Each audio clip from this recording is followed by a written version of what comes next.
As notícias na RTP, edição de António Feliciano. Tenha atenção, a urgência de obstetrícia do Hospital de Santarém está de portas fechadas e só irá reabrir nesta sexta, 1 de novembro. Mas os transtornos não ficam por aqui. No fim de semana, sábado e domingo, entenda-se, esse mesmo serviço também estará encerrado, pelo que as grávidas devem deslocar-se em alternativa ao Hospital Dr. Manuel Constâncio, em Abrantes, para onde não está previsto qualquer tipo de constrangimento. Ainda assim, em caso de necessidade, deve sempre ser utilizada a linha de saúde 24, através do 808 24 24 24. Em caso de urgência, ligue o 112. Continuam as incertezas em torno do desaparecimento de 3 jovens do Lar das Raparigas de Torres Novas, sendo que as adolescentes, com idades entre os 16 e os 17 anos, foram vistas pela última vez no dia 25 de outubro, precisamente quando deixaram a instituição para se deslocarem para a escola. No entanto, como nesse dia houve greve, as jovens terão aproveitado a situação e viajado até rumo incerto. Foi precisamente o lar que deu o alerta para este desaparecimento e tudo aponta no sentido de que esta fuga tenha ocorrido por livre vontade, ou seja, pelo menos para já, as autoridades não equacionam um cenário de eventual crime. Recorde-se que a ERT já obteve mais alguns esclarecimentos de familiares de uma das desaparecidas, no caso de Diana Assis, sendo que o seu irmão disse ter suspeitas que Diana possa estar em Lisboa ou então ainda pelo Médio Tejo, desde logo por Abrantes, Entroncamento ou Riachos, em particular, neste último caso, o Concelho de Torres Novas. É renovado o apelo para que qualquer informação sobre o paradeiro das jovens possa ser transmitido à Polícia de Segurança Pública ou à Guarda Nacional Republicana, assim como pelo número 925 197 774. Rádio RTP, a primeira a informar.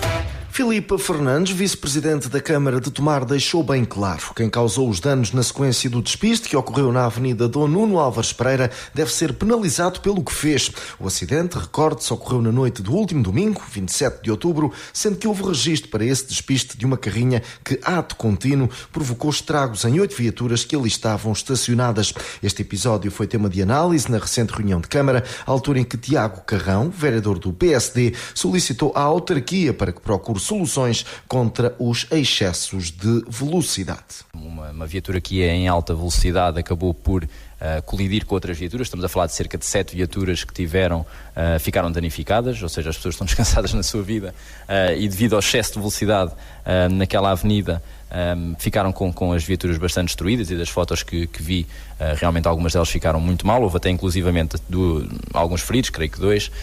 Deixar essa preocupação ali a avenida com a obra, é óbvio que ficou mais curta, e daquilo que foi na altura explicado, o objetivo era precisamente reduzir curta, estamos a falar em termos de largura, era reduzir a velocidade dessa forma.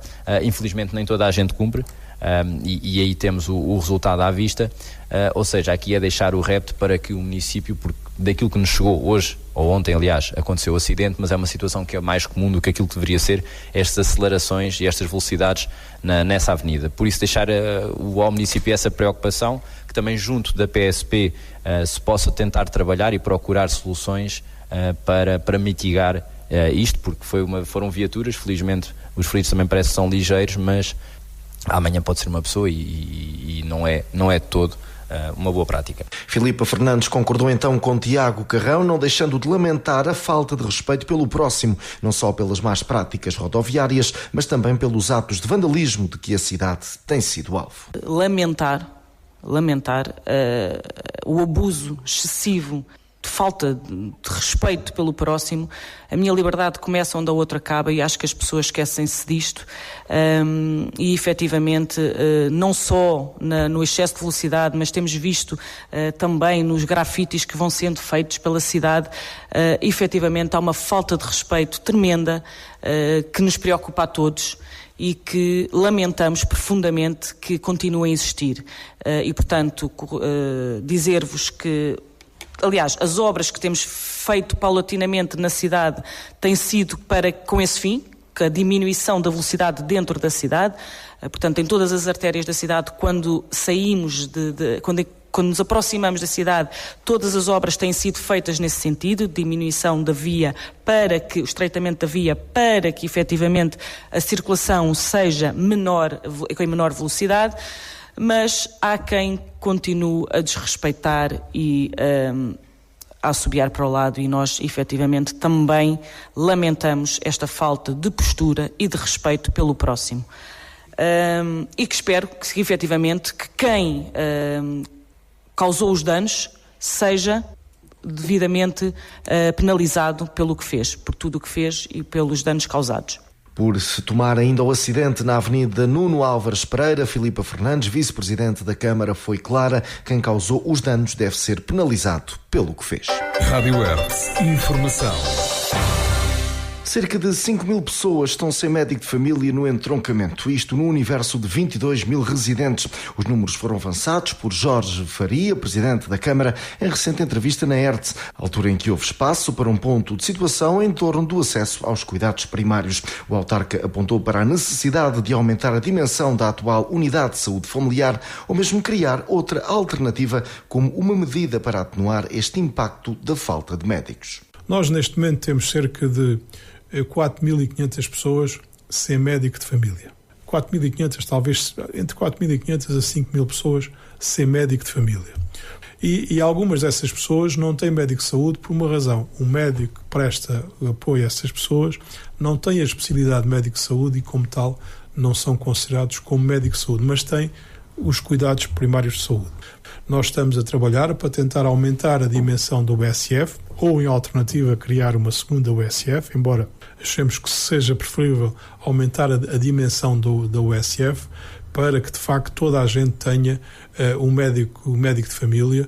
Jorge Faria mostrou-se frontalmente contra a política de incentivos a que alguns municípios recorreram para fixar médicos nos respectivos territórios, numa medida que ainda assim disse compreender e respeitar. O presidente da Câmara do Entroncamento deixou claro que essa não é uma responsabilidade das autarquias e que, a continuar, pode conduzir a situações que não sejam de interesse público. Respeito àqueles que o fizeram, e alguns deles fizeram porque não tinham outra solução para as suas populações. Foi isso que aconteceu na generalidade. Eu, no entanto, entendo que esse não deve ser uma intervenção, pelo menos não está ainda naquilo que são as competências que estão atribuídas aos municípios. Nós hoje, na área da saúde, temos competências, mas ao nível essencialmente da manutenção dos edifícios e do pessoal auxiliar. Não é a opção que eu entenda válida, e acho que também, pegando na sua palavra, é um leilão que pode conduzir a situações que não são do interesse público e do interesse de todos nós. Irá manter essa posição mesmo que de hoje para amanhã haja falta de médicos? É essa a minha posição. Enquanto estiver na Câmara, não vejo razão para que... a questão da falta de médicos, olha, é um pouco como a questão da falta de polícias. Nós temos que perceber claramente que essa é uma competência da Administração Central. E eu acho bem que seja da Administração Central, porque senão entramos numa situação em que, no limite, o cidadão comum deixa de ter iguais direitos de acesso aos serviços de saúde e segurança, porque fica dependente de um conjunto de fatores que até pode ser melhores condições do município A relativamente ao município B. Essa é a minha posição de princípio nesta matéria. No entroncamento, perto de 5.000 pessoas não têm médico de família e a Câmara pretende aumentar as instalações da USF para ajudar a atenuar esse número. A Guarda Nacional Republicana está a patrulhar as estradas com maior fluxo de tráfego, com o objetivo de combater a criminalidade e reduzir situações que configurem comportamentos de risco no âmbito da sinistralidade rodoviária, garantindo a fluidez do tráfego, para além de apoiar os utentes das vias em todo o território nacional continental. A GNR pretende garantir uma ação coordenada de policiamento geral e combate à criminalidade, de patrulhamento e fiscalização rodoviária, e que as deslocações se façam em segurança, contribuindo assim para uma redução dos números de sinistralidade de âmbito rodoviário. O combate à sinistralidade rodoviária continua a assumir-se como uma prioridade estratégica para a Guarda Nacional Republicana e, nesse sentido, fica o apelo para que os condutores efetuem uma condução prudente, refere um comunicado enviado para a redação da Hertz. Desta forma, tenha em atenção o cumprimento das regras de trânsito, especialmente no que respeita às manobras de ultrapassagem, mudança de direção, inversão do sentido de marcha cedência de passagem e distância de segurança, a utilização correta do cinto de segurança e dos sistemas de retenção para crianças, não utilize o telemóvel durante o exercício da condução, adeque a velocidade ao tipo de estradas e às condições de circulação e não ingira bebidas alcoólicas nem consuma substâncias psicotrópicas antes ou durante a condução. Rádio Hertz, a primeira a informar. 3 anos de compromisso com as pessoas. Foi este o mote deixado pelo Presidente da Câmara de Orem, Luís Albuquerque, num ponto de situação à obra feita durante este trajeto autárquico. O auditório do Paço dos Condes, no Castelo Oriense, serviu de palco para a conferência de imprensa, ocasião em que o Presidente se fez acompanhar pelo seu restante executivo. Este dia, refira-se, ficou marcado pela visita dos eleitos social-democratas a um conjunto de intervenções que estão em curso um pouco por todo o Conselho, sendo que Luís Albuquerque aproveitou, nesse sentido, para fazer um curto balanço desta abordagem in loco. Começámos a nossa visita no Olival, onde passámos na intervenção que está a decorrer de alargamento na Aldeia Nova. Depois fomos à Gonda Maria, onde também está a decorrer uma intervenção de alargamento daquela zona central, onde se situa o edifício da Junta de Freguesia, do Centro de Saúde, com o recuo de uma fonte que ali se encontra, que está também praticamente concluída, e onde queremos também fazer ali um parque de estacionamento para melhorar o estacionamento naquela zona que é sempre muito, muito complicado. Depois seguimos para as matas, onde acompanhamos diversas obras que estão a decorrer na freguesia, de asfaltamento e também de colocação de passeios nas partes centrais das matas e do lavradio e também da zona industrial das matas. Passámos por Espite, onde pudemos ver também algumas intervenções em termos de asfaltamentos e um novo parque de merendas, um novo parque de lazer que está a ser construído na parte de trás da igreja, que nos parece que também ali ficará muito bem. Depois seguimos para Urqueira, onde também tivemos a ver uma requalificação de uma estrada com cerca de 3 km, que vai desde a Pedreneira até à Mata. Também uma estrada que estava em muito mais condições, que está neste momento em obra. Passámos depois pela ampliação da zona industrial de Caxarias, Urqueira, onde também podemos ver o local onde irão nascer mais 19 lotes a curto prazo. Pensamos que durante o próximo ano ter condições para iniciar também essa intervenção. Seguiu-se então a avaliação propriamente dita aos 3 anos deste atual mandato. Luís Albuquerque apontou para um caminho de progresso e modernização ancorado numa visão estratégica que combina desenvolvimento económico, coesão social e sustentabilidade ambiental, destacando também o compromisso conjunto com o bem-estar dos municípios e com o fortalecimento da identidade e atratividade de Orem como um lugar de oportunidades e qualidade de vida. Dar-vos conta do muito que tem sido feito na área cultural, na área social, na saúde. Falar-vos também aqui um pouco da habitação, os projetos que temos em curso e que queremos durante o próximo ano iniciar na área da educação, do empreendedorismo, do ambiente, do desporto, dos eventos, do turismo, da proteção civil e também da modernização administrativa, que está numa situação importante e que estamos também muito empenhados, aproveitando também alguns fundos que temos disponíveis, tanto no âmbito do PT 2030 como do PRR, para modernizar administrativamente os serviços municipais. E depois, por fim, tem também convosco um resumo de 2 mapas sobre a situação financeira do município, onde podem ver que de 2017 para cá pudemos baixar o volume da dívida em cerca de 5 milhões de euros e que pela primeira vez desde 2021 pudemos finalmente começar nos últimos 3 anos, também já anteriormente tinha acontecido, apresentar resultados positivos, como podem também ver nos resultados do exercício, com o maior enfoque no resultado do exercício de 2023, onde apresentámos um resultado positivo de cerca de 3 milhões de euros. Por Orem, foi a altura de um balanço a estes 3 anos do atual mandato autárquico. Luís Miguel Albuquerque, Presidente da Câmara, destaca então um período de compromisso com as pessoas. Rádio Hertz, informação.